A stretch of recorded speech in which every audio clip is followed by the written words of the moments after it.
So today we're going to talk about a pretty touchy subject to some people and not touchy to others. So the topic of today's conversation is going to be iPad kids.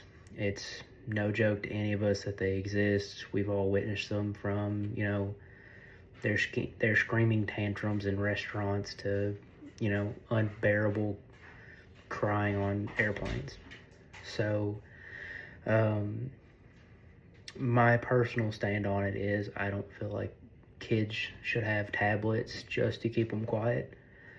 Um, this is proven in several articles, all studies from colleges. One specific example is from um, Rochester Medical Centers. So, some things that are proven, especially in adolescence, is the earlier you start your kid with tablets or any form of that, it leads to attention difficulties later on in life. This can range from, their attention spans being nothing, that of a squirrel, as everybody likes to joke about. It also discourages social interaction amongst their peers. So they'll isolate more than a normal upbringing without that. So one thing that is noticeable, and it's once again I refer to the studies, there are proven backings where, kids are observed regularly, understanding that if they act out, they get an iPad, and that is received as, you know, I get a reward for behaving poorly. So it really boosts that need to, I guess, behave poorly due to the fact that they get what they want after it. So I understand the point of a tablet is to kind of, hey, I don't have time to deal with this here, distract yourself.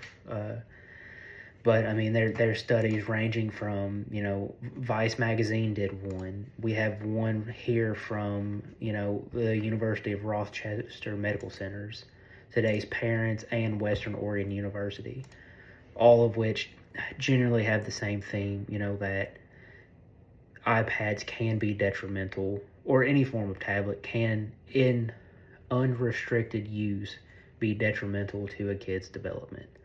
I'm no parent myself, so I find it hard sometimes to speak on these topics as I haven't, firsthand witnessed how difficult it is to deal with a child. Um, but I do think we all can unanimously agree that when we see the iPad kids out in public, they're very easy to spot. Um, and most of the time they have behavioral issues. That's just from my personal accounts of witnessing.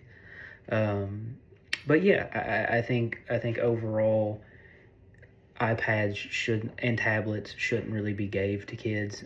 Because it also messes with their dopamine levels, and that is seen in the study from Western Oregon University. It causes high dopamine spikes, and then later on in life they don't receive those every day, and it can lead to depression, it can lead to mental disorders later on down the line. um, it's something that I feel like we all need to maintain and keep attention on. I'm not trying to paint it to where tablets are evil. I'm not. A lot of people use them, and there's good resources on them. I think it's the unrestricted access that, can later on cause problems. They're very educational. They can be used as good things, but they can equally, unrestricted, lead to more negative points. So some of these studies, like right here in front of me, I have the Western Oregon University article, and it talks about how these can cause hyperactive disorders, also known as ADHD. That's something that's very real in our society, and that boils back down to those attention spans.